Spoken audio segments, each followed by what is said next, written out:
हमें तो जोगनिया बनाए गयोरी, बोलाला नंद करे जोगनिया बनाए गयोरी, हमें तो जोगनिया बनाए गयोरी, वो छैलिया नंद करे जोगनिया बनाए गयोरी। गनिया बनाए गयो रे वो छोरा नंद कोरी, हमें तो जो गनिया बनाए गयो रे। देखो सभी लोग ताली सेवा करके, ऐसे नहीं।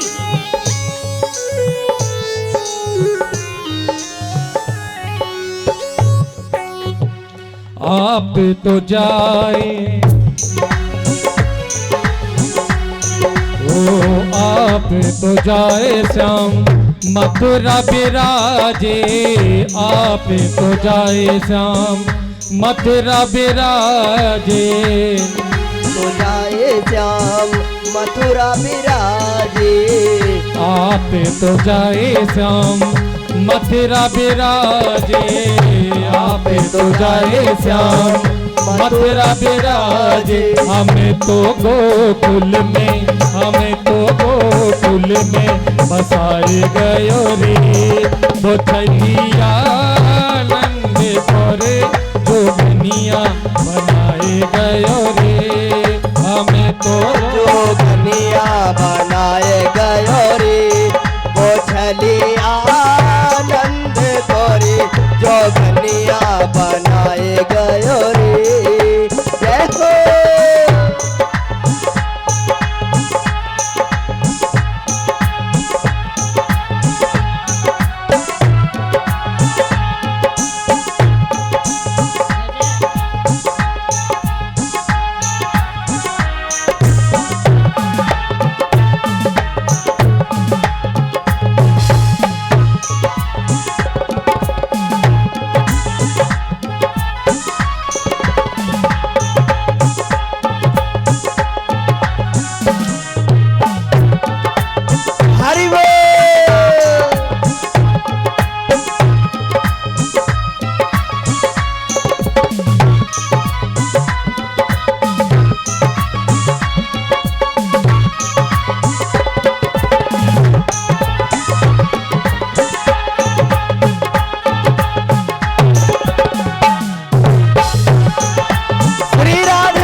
तो खावे श्याम माखन मिश्री, आप तो खावे श्याम माखन मिश्री, आप तो खावे श्याम माखन मिश्री, आप हमें तो खट्टे खटिया प्यारे, हमें तो खट्टे खटिया पिलाए गयो रे, वो छैलिया तोरे जोगनिया बनाए गयो रे, वो छैलिया नंद करे जोगनिया बनाए गयो रे, हमें तो जोगनिया बनाए गयो रे।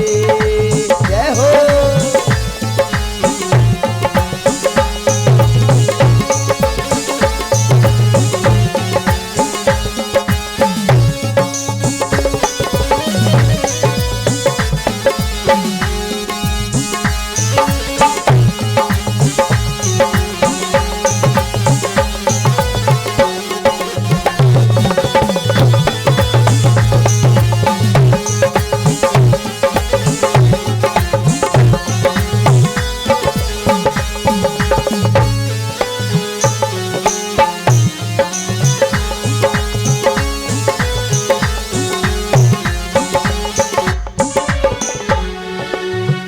आपके सर पे मुकुट विराजे, आपके सर पे मुकुट विराजे, आपके सरों पे मुकुट विराजे। और क्या हुआ? बड़ा ही सुंदर भाव सुन रहे हैं आप ये सखी के मुखारबिंद से। हमारे सर हमारे सर जटा रखाए गयो रे, हमारे सर जटा रखाए गयो रे। कौन रखा गयो? कौन? वो लाला नंद गौर जोगिनिया बनाए गयो रे, हम तो जोगिनिया बनाए गयो रे। बोला आनंद कोरी जोगनिया बनाए गयो रे। ओ आप तो लाला पहने मखमल कुर्ता, आप तो लाला पहने मखमल कुर्ता, मखमल कुर्ता लाला मखमल कुर्ता। हमारे तन आए गए, हमारे तन ओए होए, हमारे तन बाबूती रमन गयो रे। छतिया नंद करे जोगिनिया बनाए गयो रे। वो चलिया आनंद कोरी जोगनिया बनाए गयो रे। हम तो जोगनिया बनाए गयो रे, हम तो जोगनिया बनाए गयो रे। जोगनिया बनाए गयो रे, हम तो जोगनिया बनाए गयो रे। हम तो जोगनिया बनाए गयो रे, हम तो जोगनिया बनाए गयो रे। हम तो जोगनिया बनाए गयो रे, हम तो जोगनिया बनाए गयो रे। मेरे शान मेरे मोहना। बोलिए वृंदावन बिहारी लाल की जय हो, गैया मैया की जय हो। राधे। तो महाराज एक बात बताओ महाराज, यहाँ बहुत सी माताओं की संख्या ज्यादा है, और सच्चाई से हाथ उठाना, ईमानदारी से। कितनी मैया ऐसी हैं जो अपने घर जा कर के अब देसी गौ मैया का मूत्र डाल करके अपने बालकों को स्नान कराएंगी और खुद करेंगी। देखो यहाँ में पैसा ना लग रहा है, ईमानदारी से हाथ उठाइयो।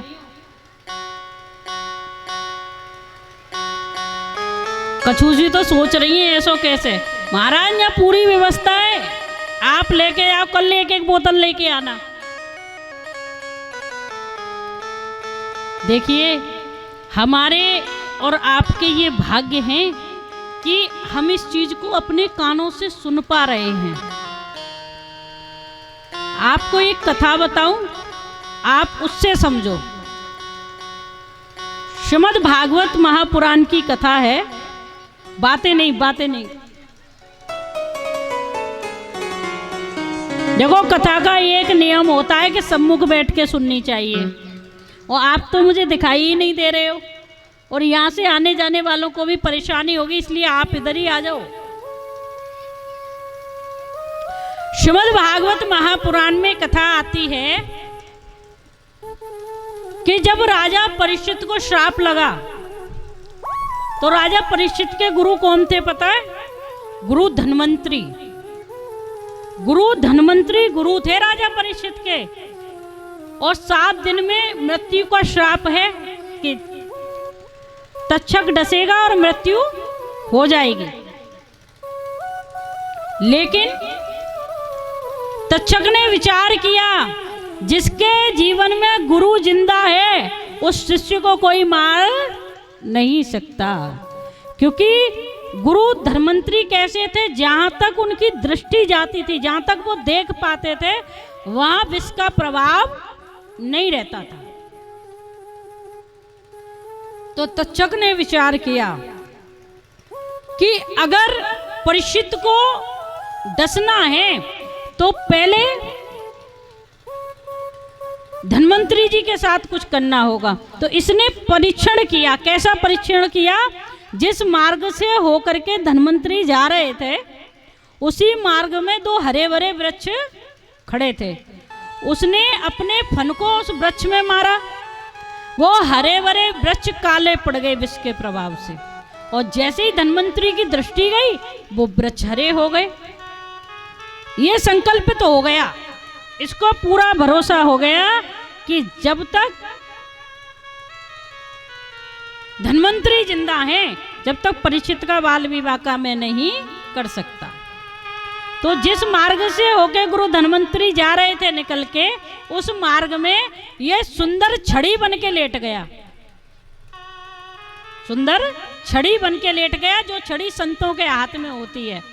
और जब छड़ी बन के लेटा ना, तो गुरु धन्वंतरी की दृष्टि उस छड़ी पर गई, क्योंकि इसने विष का प्रभाव नहीं किया किसी के ऊपर, इसने अपने रूप को बदला।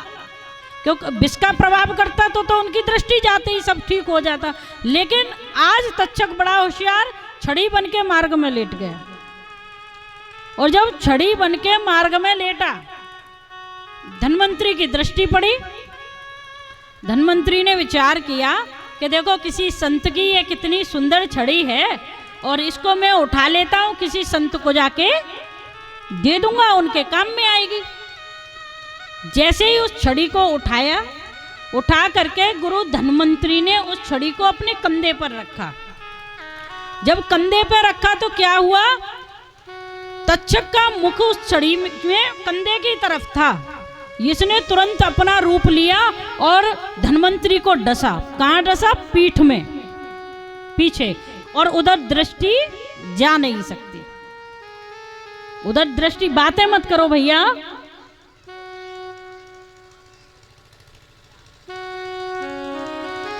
उधर दृष्टि नहीं जा सकती।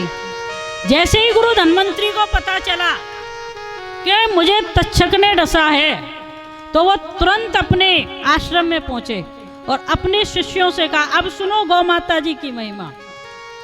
अपने शिष्यों से जाकर के कहा, अगर आप मेरे ज्ञान को प्रदान करना चाहते हो, प्राप्त करना चाहते हो, तो एक काम करो। क्या? मुझे तुम गौ माता जी के गोबर में मूद दो, यानी गौ माता जी के गोबर में दबा दो, आपको मेरे ज्ञान की प्राप्ति हो जाएगी। आपको मेरे ज्ञान की प्राप्ति हो जाएगी। शिष्यों ने गुरु आदेश मान करके गुरु धन्वंतरी को गौ माता जी के गोबर में मुंह दिया, दबा दिया। कितना दबाया कि मुख ऊपर रह गया, बाकी पूरा शरीर गौ माता जी के गोबर में दबा दिया। वहीं होके वो तक्षक एक संत का स्वरूप बना करके आया। धन्वंतरी के शिष्यों से पूछा, ये जो गोबर में दब रही है ये कौन है? बोले ये हमारे गुरु हैं, गुरु धन्वंतरी। राम राम राम, कोई अपने गुरु को गोबर में दबाता है क्या? ये तो तुमने बहुत गलत किया, आपको अपने गुरु के साथ ऐसा नहीं करना चाहिए था। संत का रूप धारण करके आया, और हमारे यहाँ तो संतों की बड़ी महिमा है। शिष्यों ने सोचा हो सकता है शायद तक्षक ने गुरुदेव को डस लिया और गुरुदेव ने हमें आदेश किया और हमसे कुछ गलती बन गई, हमें गुरुजी को निकालना चाहिए। गौ माता जी के गोबर से जब धन्वंतरी जी को बाहर निकाला, और जब धन्वंतरी जी को बाहर निकाला ना, तो गुरु धन्वंतरी ने अपने शिष्यों से कहा, ये तुमने बहुत गलत किया कि मुझे गौ माता जी के गोबर से निकाल दिया। अब ये विष का जो प्रभाव है ना शरीर के अंदर, ये बढ़ेगा। एक काम करो, अगर आपको मेरे ज्ञान को प्राप्त करना है तो आपको एक कार्य करना पड़ेगा। वो कार्य क्या है? वो कार्य ये है कि आप मेरे शरीर के अब टुकड़े करो, और टुकड़े करके मेरे मांस को पकाओ और खा लो, जिससे कि आपको मेरे फिर ज्ञान की प्राप्ति हो जाएगी। शिष्यों ने ऐसा ही किया। शिष्यों ने जैसे ही वो हांडी में बन के तैयार हुआ, उससे सुगंध उठ रही थी। ये फिर एक ब्राह्मण का स्वरूप बना के तक्षक वहां पहुंचा। बोले अगर उस मांस को इन शिष्यों ने खा लिया तो ये सारे शिष्य धन्वंतरी जितने ही तेजस्वी हो जाएंगे, वो ही ज्ञान हो जाएगा इनके अंदर। तो बोलो भैया यह हांडी में कहाँ पक रहे हो, बड़ी अच्छी सुगंध आ रही है। शिष्य ने कही, हमने अपने गुरु आज्ञा से गुरु जी को गौ माता जी के गोबर में दबाया, एक संत भगवान आए, उनकी आज्ञा अनुसार हमने उनको निकाल लियो।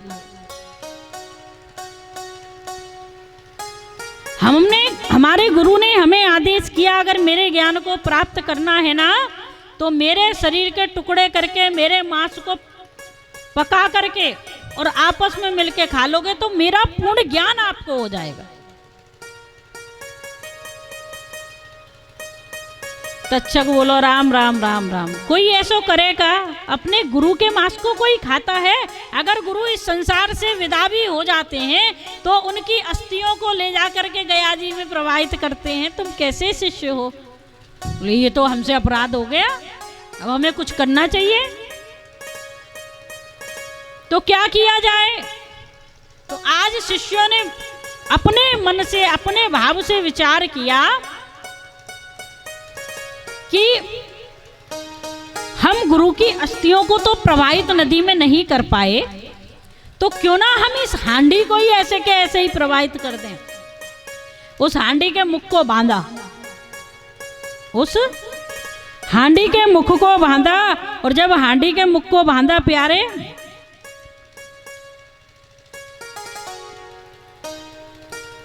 और उस हांडी को ले जा करके एक नदी में प्रवाहित किया, और जब नदी में प्रवाहित कर दिया तो वो हांडी तैरती हुई नदी नदी नदी नदी जा रही है।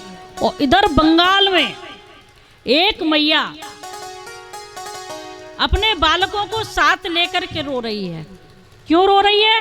क्योंकि कई दिनों से उन बालकों ने कुछ खाया नहीं, कई दिनों से उन बालकों ने कुछ खाया नहीं, और जब उन बालकों ने कुछ खाया नहीं ना तो बड़ा कष्ट।